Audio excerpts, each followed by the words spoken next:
오늘 말씀 한번 보십시다. 약속의 성취이신 예수 그리스도. 마태복음 1장 1절 다 같이 시작.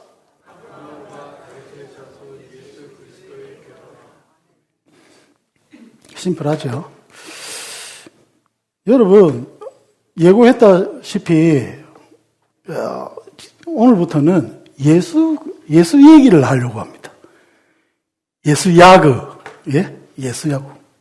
생각을 해보니까 교회 아니면 여러분 예수 얘기할 때가 어디 있습니까? 그런데 여러분 저 이런 경험이 있습니다. 예수 그리스도에 대해서 제가 주일학교 때 배웠는데 그 이후로는 사실 교회 생활하면서 이렇게 띄엄띄엄 설교 시간에 나온 것 빼고는 예수에 대해서 여러분 잘 못 배우는 것 같습니다. 여기 주일학교 나오신 분, 그런 분들은 억지로 배웠을지 몰라도 여러분 의외로 제가 전도사 생활하면서 느꼈던 것은 이 사람들이 교회는 다니는데 예수님에 대해서는 띄엄띄엄 아는구나, 이 생각을 할 때가 있었습니다. 두 번째, 여러분 그런 면이 있는데 신학교에서도 사실은 신학을 가르치고 예수의 기독론, 소위 말하는 예수의 기독론, 그리스도 대심 이런 거는 가르치는데 예수 그리스도의 그 일생이나 이런 거에 대해서는 전혀 가르치지 않습니다. 그리고 어제까지 계속 유튜브도 찾아보고 많이 했는데 많은 교회에서 여러분 정작 예수는 별로 가르치는 것 같지 않습니다. 기도 가르치고 성령 받고 이런 거 가르치고 왜 그럴까 생각을 해봤는데 여러분 다들 예수를 안다고 생각합니다. 설교자들도 앉아있는 사람들이 다 예수 그리스도를 안다라고 생각을 하고 전제를 깔고 설교를 준비합니다. 여러분 근데 제가 생각할 때는 저도 그렇고 예수에 대해서 사실 잘 모르는 것 같습니다. 어렴풋이는 알겠는데 이것이 정작 무엇을 의미하는지 체계적으로 배워보지 못해서 사실은 잘 모르는 것 같습니다. 무슨 의미인지 모르겠습니다. 여러분들은 어느 단계를 거쳐서 지금 신앙생활을 하고 있는지 제가 모르기 때문에 함부로 평가할 수는 없지만 제 나름으로는 지금 1년 반 된 우리 교회, 제가 이제 대표로 섬긴 1년 반 정도가 지났는데 이 시점에서 다른 교회와 차별화도 좀 있어야 될 것 같고 이래서 앞으로 예수에 대한 얘기를 여러분 다 아실 수도 있지만 다시 한번 해보려고 합니다. 여러분 예수를 믿는다는 의미가 뭡니까? 여러분에게 있어서 한번 질문해 보십시오. 여러분 예수를 믿는다라고 얘기를 하시잖아요. 그죠? 저도 합니다. 예수를 믿는 게 뭡니까? 결론부터 말씀드리면 예수를 믿는다는 것은 여러분 종교적 예수, 그 다음에 실존적 예수, 그리고 역사적 예수, 이것을 믿는 것을 의미합니다. 다시 한번 종교적 예수, 실존적 예수, 역사적 예수, 이것을 바르게 성령의 조명 아래, 성령의 계시 속에 내가 알고 깨닫고 믿는 것을 의미합니다. 하나씩 풀어보겠습니다. 여러분, 종교적 예수는 제가 왜 종교적 예수라 이름을 붙이는가 하면 소위 말하는 교회 생활하면서 체득되는 예수입니다. 여러분, 미국 신앙생활 안 하다가 미국에 와서 목사님한테 끌려서 교회 다니는 사람, 몇십 년 다니는 사람, 그 사람들이 사실 맨 처음에 만나는 예수는 종교적 예수입니다. 외견상 예수라고 할 수 있습니다. 그냥 교회 생활을 하다 보니까 이렇게 하는 게 예수를 아는 거구나, 이런 거 아는 겁니다. 예배 시간 1시간 정도만 참으면 예배 딱 저래 하면 내가 예수 믿는 거 되는 거구나, 뭐 이런 거. 내가 찬양 몇 곡 알면, 내가 교회에서 열심히 봉사하면, 목사님이 시킨 거 잘 하면, 내가 예수 믿는 거구나. 이런 사람들의 특징은, 여러분, 너는 불교 믿어? 그래, 나는 기독교야. 뭐 이런 자세입니다. 그냥 다른 사람은 이 종교를 가지고 나는 기독교라는 종교를 가지고. 그런데 교회에서 맨 처음에 오면 외견밖에 안 보이기 때문에 맨 처음에 이런 예수를 먼저 접합니다. 두 번째, 그렇게 하다가 그래도 어렴풋이 뭐 이렇게 하면 좋은 방향으로 가면 실존적 예수를 경험하는 사람들이 있습니다. 실존적 예수는 뭡니까? 예수 그리스도가 살아 계시기 때문에 확 들어올 때가 있습니다. 하나님을 그렇게 만날 때가 있죠. 신이 있다. 체험되는 예수. 나의 실존이 무엇이며? 인간이 무엇이며? 예수 그리스도는 살아계시고 어떤 존재인지를 그냥 피부로 아는 겁니다. 우리 속에도 그 모습이 있고 중국 같은 모든 선교사들이 다 탄압받아서 쫓겨났고 이런 사람들, 이런 속에서 여러분 예수를 경험하는 사람들이 있습니다. 성경도 없고 뭐 제대로 된 거 없는데 예수를 경험하는 사람들이 있습니다. 이렇게 해서 예수 좋아. 예? 그러니까 소위 말하는 신비주의 이런 데 이렇게 체험을 하는 것이겠죠. 근데 단점이 있습니다.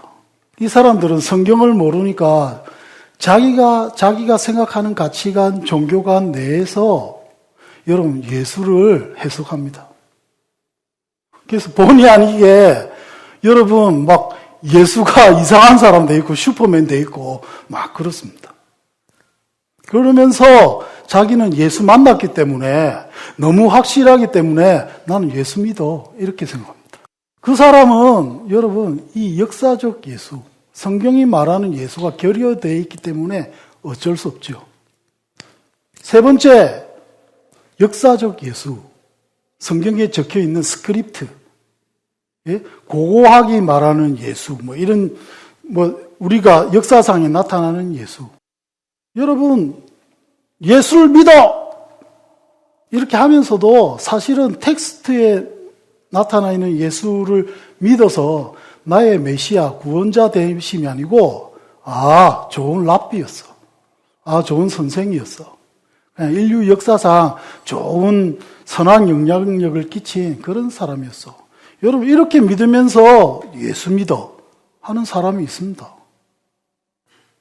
그러면서 여러분, 버젓이 찬양인도 하고 설교하고, 예? 정치 상황 얘기해가면서 막 그렇게 하는 그런 사람들도 있습니다. 소위 말하는 자유주의 신학자들은 그런 모습을 많이 갖춘 사람이 있습니다.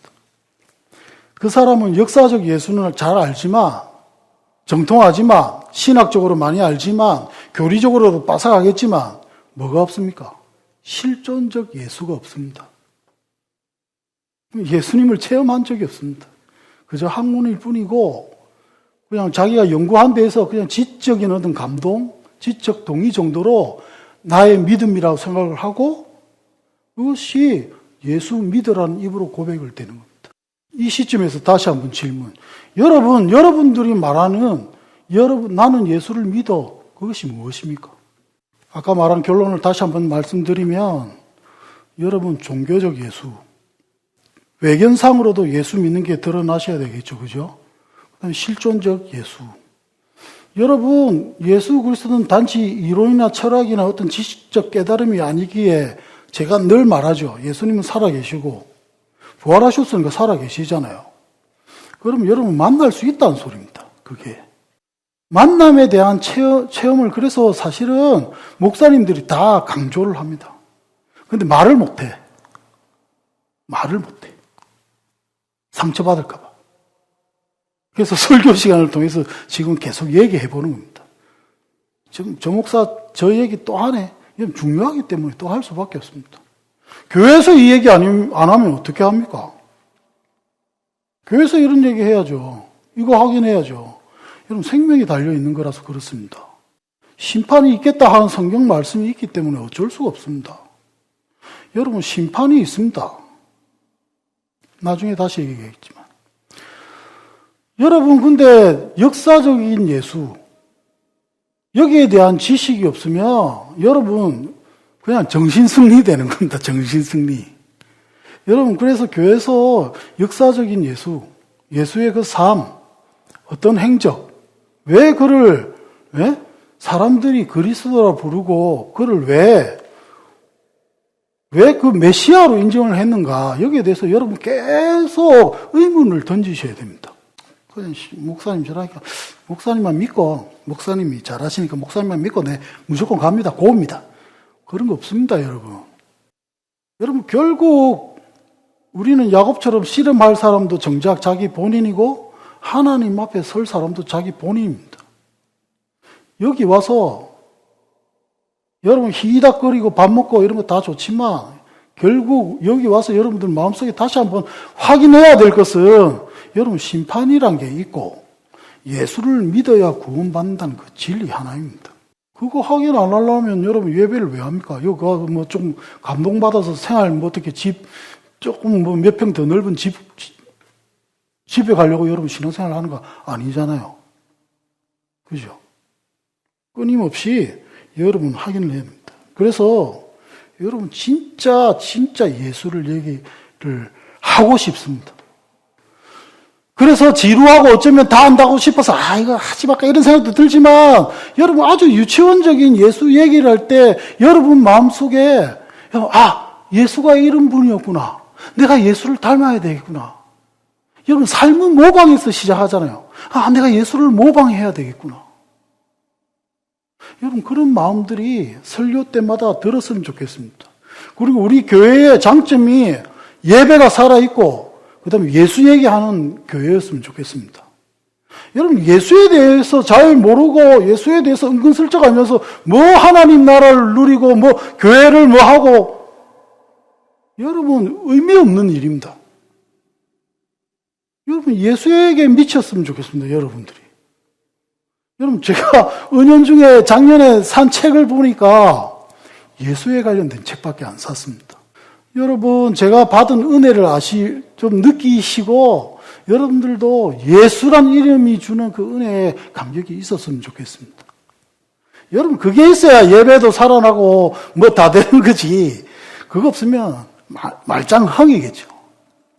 여러분 예수에 대해서 잘 모르고 예수에 대해서 뭐 잘 모르고 교만해가지고 다 안다 생각하는 사람들 수천 명 알아가서 앉혀놓고 교회 한답시고 해봤자 여러분 말짱꽝입니다. 여러분 마음속에 그 마음이 있어야 됩니다. 내가 어느 교회를 가든지가 중요한 것이 아니라 내가 한 예배 참석하면서 예수와 나와 무슨 관계가 있는가. 여러분 성경에서 얘기하는 건 하나밖에 없습니다. 예수와 너의 관계가 메시아와 구원받는 죄인의 관계여야 한다를 계속 얘기하고 있는 겁니다. 다른 거 없습니다. 여러분 성령 받고 기도 많이 하고 뭐 여러분 그런 거는 나중 얘기지. 제일 여러분 마음속에 사도 바울처럼 예수를 아는 지식에 자라가면 그 고상함에 대한 그 열정, 그 믿음이 여러분 마음속에 있기를 바랍니다. 여러분 예수를 아십니까? 진짜 아십니까? 라는 질문을 하면 목사님 여러분이 예수 그리스도를 우리가 알았으면 좋겠습니다. 그래서 종교적 예수만 믿는 게 아니라 어떤 실존적 예수만 믿는 게 아니라 역사적 예수에 갇혀 있는 게 아니라 종교적 예수, 실존적 예수, 역사적 예수 이것들이 통합되어서 정말 하나님과의 관계 속에서 자라가는 오직 예수하는 저와 여러분 되었으면 좋겠습니다. 예수 놓치니까 여러분 모든 게 자기 개발 설교고 막 이런 것 같아요. 뭐 더하면 비판되니까 넘어갑시다. 여러분 예수를 알면 알수록 결론을 제가 저번 주 말했습니다. 뭐가 드러나죠? 예수의 마음을 알게 됩니다. 예수의 태도를 가지게 됩니다. 예수의 마음 태도가 무엇이라고 했습니까? 지난주 자기 비움, 나 자신, 하나님의 뜻. 여러분 세상과 정반대되는 겁니다. 예수를 믿는다는 의미는 내가 이 예수의 이 세 센텐스에 가지고 있는 예수의 마음을 나도 공유하고 있는가 안 하고 있는가. 반대로 얘기해 봅시다. 여러분 높아지려 하고 교회에서든 뭐 어디서든 세상적으로든 계속 높아만 지려고 하고 나의 비움 없이 뭔가로 나로 자꾸 채우려고 하고 하나님의 뜻보다 나의 뜻이 먼저이면서 구원받는 그런 뭐 인스턴트 같고 이 세상에 좋고 다른 종교하고 비슷한 여러분 그거는 기독교가 아닙니다. 여러분 자기 비움에 대해서 동의하지 않고 낮아짐에 대한 방향에 대해서 내가 동의한 바 없고 내가 하나의 뜻은 무슨 하나님이 내 뜻을 조금 받아들여가지고 좀 해주셨으면 좋겠어 이런 마음이 있으면 여러분 가짜입니다. 그거는 하나님을 믿는 게 아닙니다. 극단적으로 들리셔도 어쩔 수 없습니다. 여러분 왜? 이 세상 2000년 동안 예수님 오시고 난 다음에 2000년 동안 예수를 소위 믿는다는 사람들의 그 행적이 다 일치되는 게 여기 있습니다. 자기 비움, 낮아짐, 하나님의 뜻. 그 외에는 없습니다. 정말 중요해서 여러분 마음속에 여러분의 삶의 지향, 태도가 어디 있는가 여러분 우리가 마음속에 한번 새겨봐야 됩니다. 그러나 진짜 중요한 게 하나 더 있는데 여러분 낮아짐, 자기 비움 그 다음에 하나님의 뜻을 이거 한다는 것은 전제가 있습니다. 전제가 뭐냐면 예수 그리스도 빌립보서 2장 5절부터 11절 말 속에 맨 처음에 있는 전제가 뭡니까? 그는 근본 하나님의 본체시나 그 말이 있습니다. 그냥 여러분 낮아짐 뭐 이런 것들이 이런 걸 의미하지 않습니다. 열등함, 나약함을 의미하지 않습니다. 세상보다 더 열등하거나 뭐 이렇게 더 떨어지는 걸 의미하는 것이 아니라 여러분 하나님의 근본 본체를 버리심 여기 있는 겁니다. 우리도 여러분 우리가 낮아짐하고 자기 비움하고 하나님 뜻을 강조하는 것은 우리가 하나님의 자녀이기 때문에 그렇습니다. 우리가 하나님의 자녀임에도 불구하고 예수 그리스도처럼 나의 하나님의 자녀됨을 내가 그것들을 근본 본체시나 내가 그런 것들이 내 정체성이지만 오히려 자기를 비워 내가 하나님의 자녀임을 포기하고 하나님께서 그토록 사랑하신 세상에 대해서 눈이 가고 그들을 위해서 낮아질 줄 알고 그들을 위해서 나를 비우는 거. 여러분 이게 신앙입니다. 원래 열등하고 나약한 존재들은 여러분 낮아질 게 아니고 그냥 무너져 있는 거죠. 뻗어 있는 거고. 그런 거는 나약함이지 낮아짐이 아닙니다. 그래서 여러분 낮아지고 자기 비우고 하나님의 뜻을 쫓는다는 것은 먼저 정체성, 내가 하나님의 시민권을 가진 하나님의 자녀다. 이 정체성을 여러분 잊어버리면 안 됩니다. 여러분 예수 그리스도 나는 하나님의 그 근본, 내 하나님의 본체라는 그 정체성을 잃어버린 적이 없습니다. 그냥 이래가지고 이게 뭐 아무것도 못하고 나약하고 집에 처박혀 있고 이런 삶이 여러분 낮아짐이 아니라는 말을 지금 하고 있는 겁니다. 그래서 그리스도인은 원래 강합니다. 강해. 예? 이게 우리의 정체성임을 알고 여러분 우리가 비록 하나님의 자녀이지만 예수 그리스도가 하나님의 본체로서 이 땅에 오셔서 자신을 비우시고 낮아지시고 자기의 뜻보다 하나님의 뜻을 우선하여서 십자가를 감당하신 그 십자가 사랑을 이룩하신 여러분 그 신앙의 그 뼈저림이 여러분 정말 기독교 신앙의 정수인 것입니다. 그리고 그 마음이 내 마음속에 지금 흐르십니까? 여러분 그게 구원의 확신이 되어야 합니다. 아직까지도 세상에 뭔가 미련이 많이 남아있고 이제 저보다 다 연세도 많으시잖아요. 살아봤잖아요. 지금부터 더 욕심 부리면 여러분 그걸 전문 용어로 노욕이라고 그럽니다. 이제 여러분 우리가 예수 그리스도에게 깊어지십시다. 다시 한번 예수 그리스도를 배움으로 인해서 우리가 여러분 예수 그리스도께 깊어지는 삶이 뭔지 그것을 체험했으면 좋겠습니다. 여러분 제가 다 알아서 지금 이 말씀 안 드린 거 알죠? 저도 알고 저도 배워나가면서 여러분과 같이 우리가 그렇게 성장해 나가십시다. 예수 얘기로. 그래서 여러분 예수 얘기를 함에 있어서 가장 먼저 전제 조건이 무엇인가? 그것을 오늘 저는 다뤄보려고 합니다. 오늘 본문을 통해서. 여러분 예수 그리스도를 믿는다. 그 다음에 내가 예수 그리스도를 안다. 라고 그것들을 여러분 확인하기 위해서 가장 큰 전제 조건은 예수 그리스도가 바로 하나님의 하신 약속에 대한 성취란 것을 믿는 것입니다. 예수님이 이적을 베풀고 부활하고 십자가 지고 그 다음에 뭐 여러 가지 하고 예? 그래서 온 교회 많은 교회도 세우고 뭐 별의별 것 다 했다. 근데 알고 보니까 하나님이 언약하신 하나님이 보내기로 하신 그 메시아가 아니요. 그럼 여러분 어떻게 됩니까? 아무것도 안 되죠. 여러분 우리는 예수님이 이적했기 때문에 예수님이 왜? 다른 사람보다 착했기 때문에 이런 걸로 예수 믿는 게 아닙니다, 여러분. 그래 예수를 믿으니까 어떻게 합니까? 여러분 이적 쫓아서 다른 종교에서 이적 더 많이 행하면 그게 살아있는 종교라고 생각합니다, 여러분. 예, 그런 걸로 경쟁을 하면.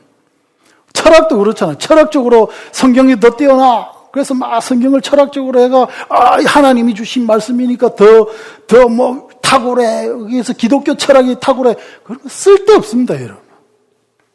그런 걸로 경쟁하는 것이 아니라 우리가 얘기하는 진리는 하나. 예수 그리스도는 첫째, 하나님이 약속으로 보내신 그 예수다. 그 당시 예수라는 이름이 여러분 가장 흔한 이름 중에 유기입니다. 유기. 그런 이름 속에서 그 메시아, 하나님이 보내신 그 메시아. 그래서 그 메시아를 알려면 여러분 하나님이 어떤 언약을 우리한테 보내신지를 알아야 됩니다. 그래서 마태가 지금 오늘 딱 얘기하지 않습니까? 아브라함과 다윗의 자손 예수다. 여러분 요거 얘기하면 유대인들은 다 압니다. 유대인들은 다 압니다. 그런데 우리는 유대인이 아니고 교회 와서 피코본 목사님 따라 쩔쩔쩔러 와서 기도하고 예배하고 이래서 여러분 의외로 아브라함과 다윗의 자손 이 표현의 의미를 모르는 사람들이 많습니다. 한 사람 한 사람 다 확인할까 싶다가 여러분 참 사회적 지위와 체면과 뭐 이런 것 때문에 거시기 할까 봐 확인 안 하지만 여러분 마태가 자기 복음서를 쓴 데 있어서 여러분 가장 첫 줄을 지금 어떻게 장식합니까? 아브라함과 다윗의 자손 예수다. 태초에 하나님이 천지를 창조했다. 딱 이렇게 선언하는 겁니다, 지금. 이게 뭘 의미하는가를 지금부터 알아보려고 합니다. 그럼 하나님의 언약이 뭔가를 알아야 되겠죠. 사실 아브라함과 다윗의 자손은 지금 하나님의 언약을 얘기하고 있는 겁니다. 왜? 아브라함에 한 약속이 하나님의 약속이 있거든. 다윗에게 한 하나님의 약속이 있거든. 그것 때문에 유대인들이 딱 보면 하나님이 약속하신 분이 예수 그리스도 그걸 아는 겁니다. 하나님의 언약, 여러분 창세기 3장 15절 예? 이거는 근데 제가 많이 했잖아요. 그래서 그냥 넘어가려다가 한번 다시 간략하게 설명하면 이걸 뭐라고 합니까? 여러분 원시 복음, 최초의 복음, 예? 프로토 에반젤리움, 좀 고급 영어 쓰면 원시 복음이라고 합니다. 창세기 3장 15절.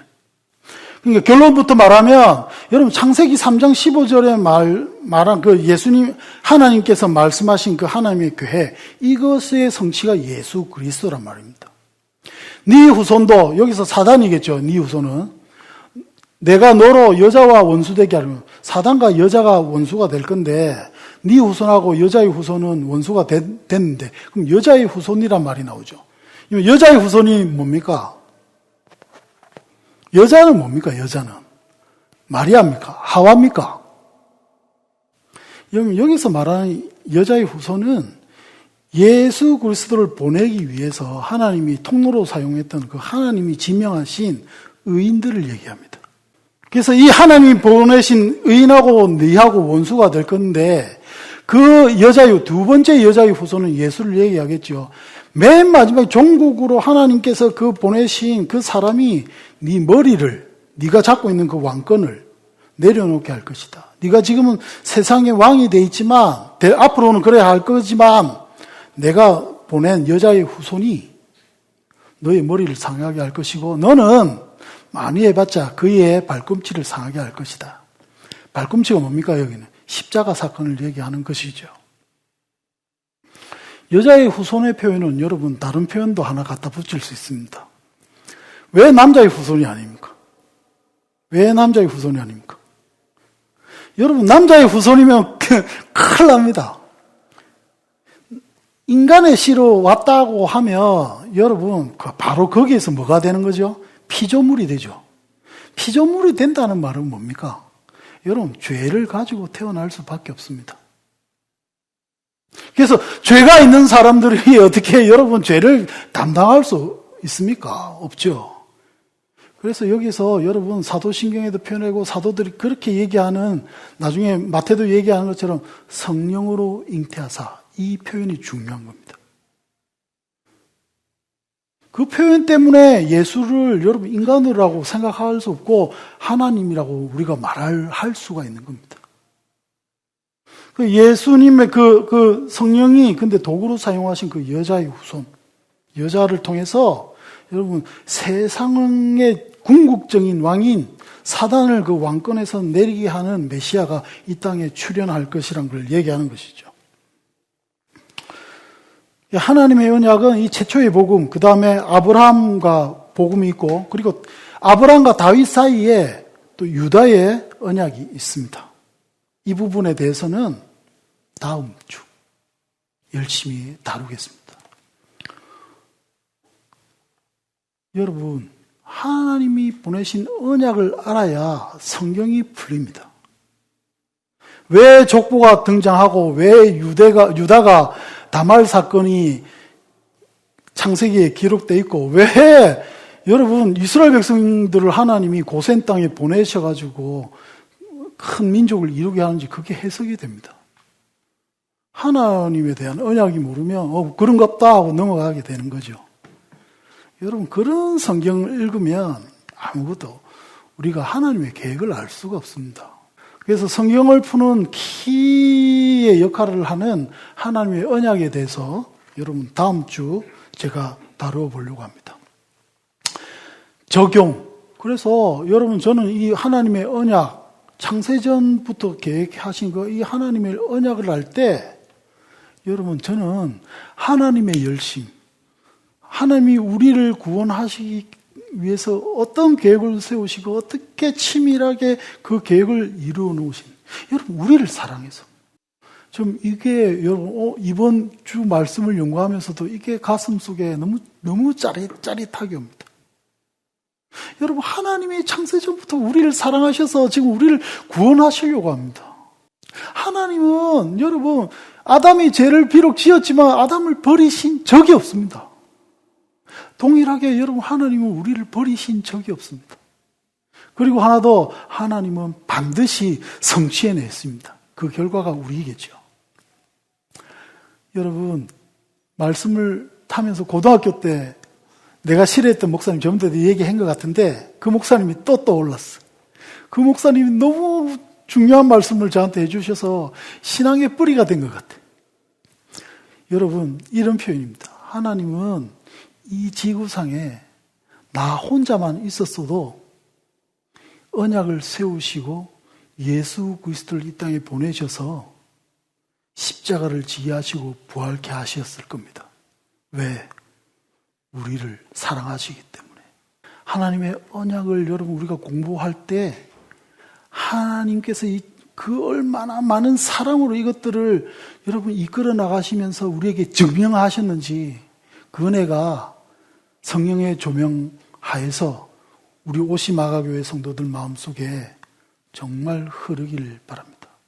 이런 거 여태껏 부모님 사랑을 몰랐는데 어느 순간 부모님 사랑이 팍 다가왔을 때 막 눈물 나던 그런 여러분 경험이 있지 않습니까? 그거에 몇 천만 배. 이 감동이 여러분 우리 오시마가교회에 있어서 그것이 우리 교회를 움직이는 원동력이 되기를 축원하고 여러분의 가정이 이런 하나님의 사랑에 녹여 들어있는 그 언약 때문에 감동이 있는 그런 믿음의 가정 되기를 또한 축원드립니다. 기도하겠습니다. 사랑이 많으신 하나님, 우리 오시마가교회 성도들 지식적으로든 실존적으로든 어떤 방법으로든 예수 그리스도 그분께 더욱 깊어지게 하여 주셔서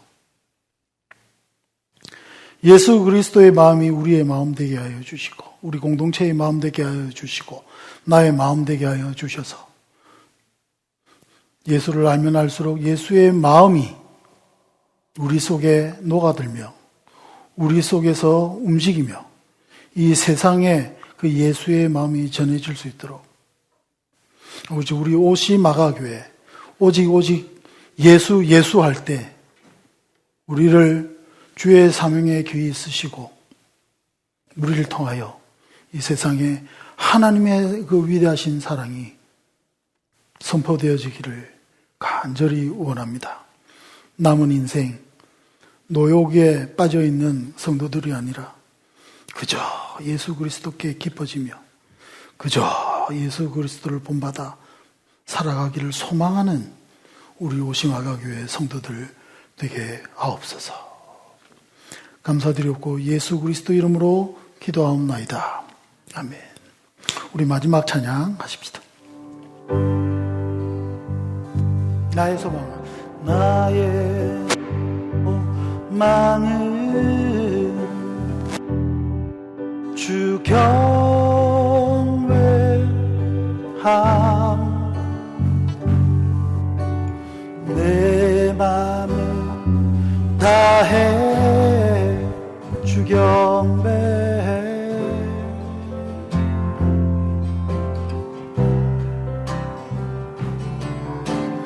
내 안에 모든 것 주 찬양해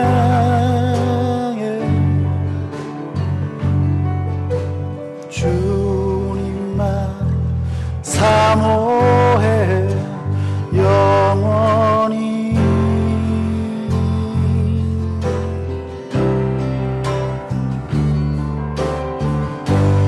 나의 마음을 주께 내 영을 주님께 나 주 위에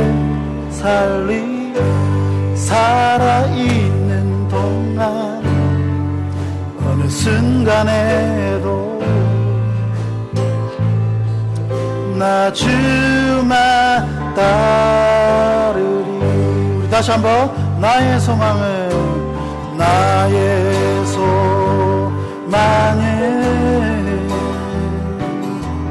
주 경외함 내 맘은 다해 주 경배해 내 안에 모든 것 내 안에 모든 것 주 찬양해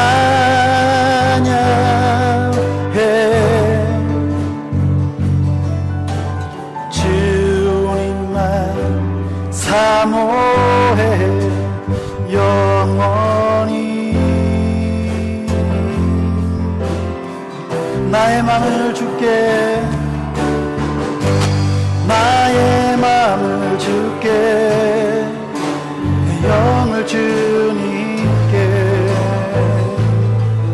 나 주 위에 살아있는 동안 어느 순간에도 나 주만 따르리. 나의 마음을 주께, 내 영을 주님께. 나 주 위에 살아있는 동안 어느 순간에도 나 주만 따르리. 나의 마음을 주께, 내 영을 주님께. 나 주 위에 살아있는 동안 어느 순간에도 나 주만 따르리.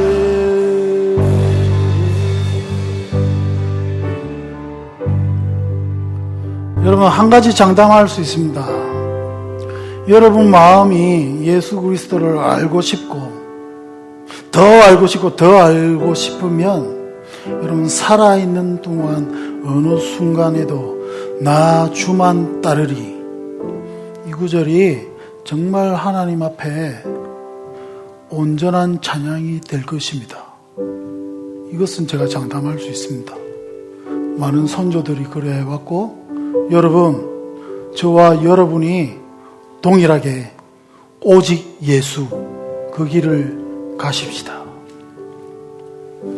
지금은 우리 구주 예수 그리스도의 은혜와 하나님의 그 크신 계획된 헤세드, 그 사랑과 아무것도 알지 못하는 우리에게 계시로 그 하나님의 언약과 그 성취이신 예수 그리스도를 알게 하시는 성령의 감화 감동 충만 역사하심이 이 자리 예수 더 알기 원함은 하는 오시마가교회 성도들 머리 위에 지금으로부터 영원히 함께 있을지어다. 아멘.